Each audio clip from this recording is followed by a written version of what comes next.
अगर आप new PC लेना चाहते हैं या फिर खुद से एक न्यू पीसी बिल्ड करना चाहते हैं, लेकिन आप अभी तक इस सोच में डूबे हुए हैं कि कौन सा प्रोसेसर आपके लिए सही रहेगा, मदरबोर्ड कौन सा लेना है, या फिर एक फुल पीसी बिल्ड में क्या क्या कंपोनेंट्स होने चाहिए ये आपको नहीं पता, तो टेक स्टडी चैनल में आपका स्वागत है।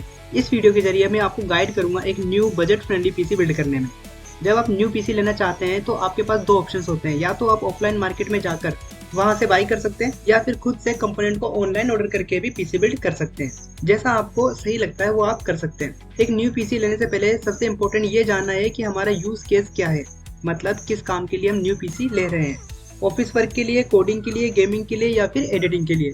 साथ में बजट को भी 3 से 4 हजार तक हम एक्सपेंडेबल रखें। सबसे पहले हम देखते हैं कि न्यू पीसी में कौन कौन से कंपोनेंट्स होते हैं।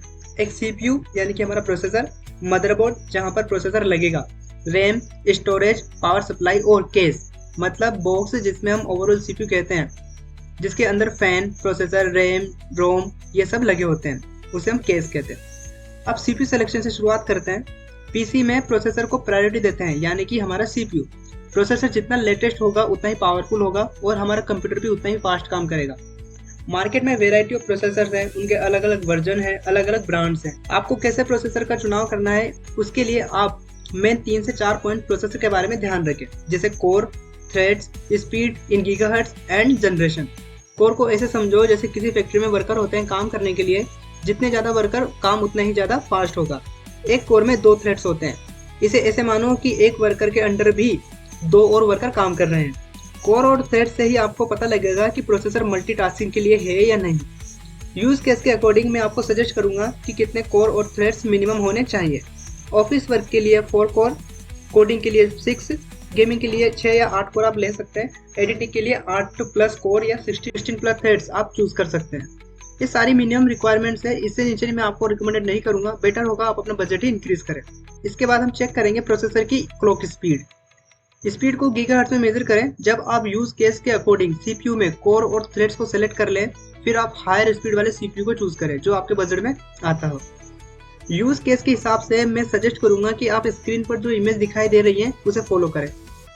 इसके बाद आप प्रोसेसर का जनरेशन चेक करें। लेटेस्ट जनरेशन का प्रोसेसर न्यू टेक्नोलॉजी और बेटर परफॉर्मेंस के साथ आता है। वो कुछ इस तरह आते हैं: 11th generation, 12th generation, 14th generation. आपके बजट में जितना लेटेस्ट और न्यू जनरेशन का प्रोसेसर फिट आता हो आप वही चूज करें। मैं आपको सजेस्ट करूंगा कि 2 या 3 साल ओल्ड प्रोसेसर ही बाई करें। इससे अधिक पुराना न्यू टेक्नोलॉजी के साथ शायद कंपेटेबल ना करें। आज के लेटेस्ट रैम भी शायद पुराने प्रोसेसर के साथ सही से वर्क ना करें, इसलिए हम 2 से 3 साल पुराना ही। कुछ सीपीयू में इनबिल्ट ग्राफिक्स कार्ड भी होते हैं। अगर आप अपने बजट के अकॉर्डिंग ऐसा सीपीयू सेलेक्ट करते हैं जिसमें ग्राफिक्स कार्ड हो तो और अच्छा है। यहाँ आपको एक ऑनलाइन साइट में प्रेफर जहाँ पर आपको प्रोसेसर के बारे में सारी information, core, thread, speed, socket, launch date देखने को मिल जाएगी। साथ ही प्रोसेसर का ब्रांड भी यहाँ पर मैटर करता है। अभी के टाइम इंटेल और राइजन दोनों ही प्रोसेसर बनाने वाली कंपनियां टॉप कंपनियां हैं।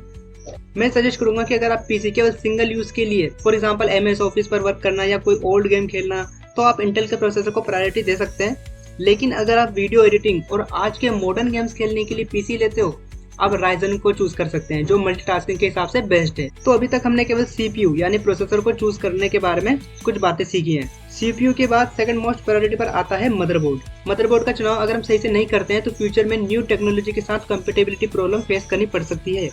मदरबोर्ड में ही हमारा प्रोसेसर, रैम, एसएसडी सारी चीजें लगनी होती हैं, इसी में हमारे सारे पोर्ट्स होते हैं। आज के लेटेस्ट मदरबोर्ड वाईफाई और ब्लूटूथ मॉड्यूल के साथ आते हैं, कुछ में नहीं भी आते हैं। मदरबोर्ड में सबसे पहले आता है सॉकेट, जहां आपका प्रोसेसर लगना होता है। अगर आपके प्रोसेसर का सॉकेट और मदरबोर्ड के सॉकेट का टाइप मैच नहीं होता तो फिर आपका प्रोसेसर वहां फिट नहीं होगा। इसलिए जब हम प्रोसेसर सेलेक्ट करते हैं तो हमें उसका सॉकेट टाइप देखकर ही मदरबोर्ड चूज करना चाहिए। प्रोसेसर का सॉकेट टाइप आपको सीपीयू के डिस्क्रिप्शन या फिर स्पेसिफिकेशन डिटेल में देखने को मिल जाएगा। यहाँ मैं एक और ऑनलाइन साइट बताता हूँ जहाँ आप अपना सीपीयू सेलेक्ट करोगे तो वो प्रोसेसर के कंपेटेबिलिटी के हिसाब से जितने भी मदरबोर्ड्स हैं आपको सजेस्ट कर देगा। जनरली जो सॉकेट टाइप होता है मैं आपको बताता हूँ, जैसे इंटेल के लिए LGA और AMD प्रोसेसर के लिए AM4, AM5 इस तरह आते हैं। मदरबोर्ड में कुछ और चीजें भी हैं जिन्हें भी हमें देखना पड़ेगा। ये भी जरूरी है फ्यूचर प्रूफ्स और मॉडर्न फीचर के हिसाब से, जैसे USB type, wifi, Bluetooth, BIOS, M.2 NVMe slot. ये आपको मदरबोर्ड चूज करते टाइम उसके स्पेसिफिकेशन डिटेल्स में देखने को मिलेगी। अगर आप लेटेस्ट मदरबोर्ड चूज करते हैं तो आपको ये सारे फीचर देखने को मिलेंगे, और अगर पुराना है तो शायद कुछ फीचर्स आपको देखने को ना मिले। वीडियो में आगे चलते हैं और नेक्स्ट कंपोनेंट चूज करते हैं। हम देखेंगे रैम। पहले तो मैं रिकमेंडेड करूंगा कि आप DDR4 या DDR5 की लेटेस्ट रैम ही लें, और इन दोनों में से अब आपको कौन सी लेनी है वो आपके मदरबोर्ड पर डिपेंड करती है। अगर मदरबोर्ड DDR5 सपोर्ट करता है तो बहुत अच्छा है, नहीं तो DDR4 को प्रेफरेंस दें।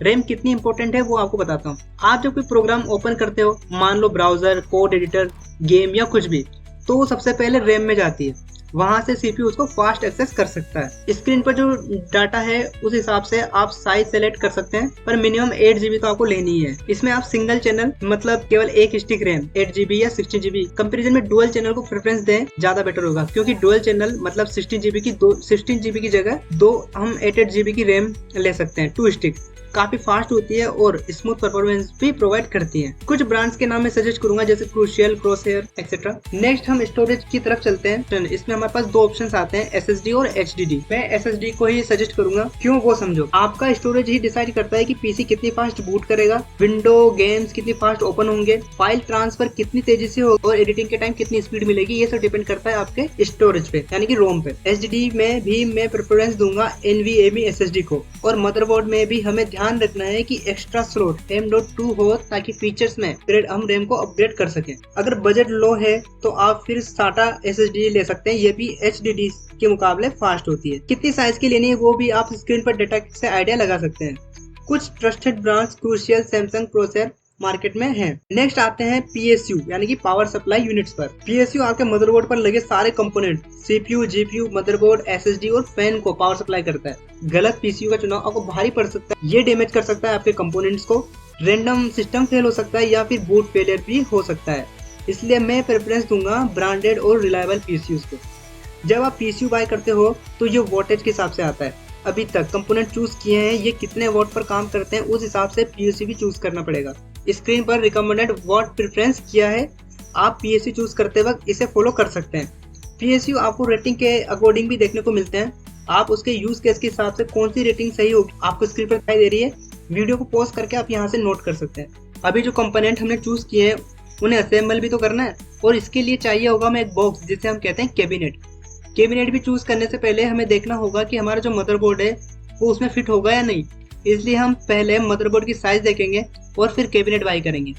जनरली मदरबोर्ड 3 मेन साइज में आते हैं, ATX यानी कि full size, micro ATX medium size और मिनी ITX स्मॉल साइज। और इसी के अकॉर्डिंग आपको कैबिनेट भी देखने को मिलते हैं। जब किसी ऑनलाइन साइट से आप कैबिनेट बाई करो तो आप डिटेल या स्पेसिफिकेशन में जाकर देख सकते हैं, वहाँ साइज लिखी होती है। और कैबिनेट चूज करने के बाद आपका न्यू PC रेडी है। मैं उम्मीद करता हूँ कि मैंने जो आपको गाइड किया है उससे आप सेटिस्फाई होंगे। प्लीज कमेंट सेक्शन में अपना फीडबैक जरूर देना। वीडियो अच्छी लगी है तो प्लीज चैनल को लाइक करना, शेयर करना और सब्सक्राइब करना। मिलते हैं किसी नेक्स्ट वीडियो में। Thank you.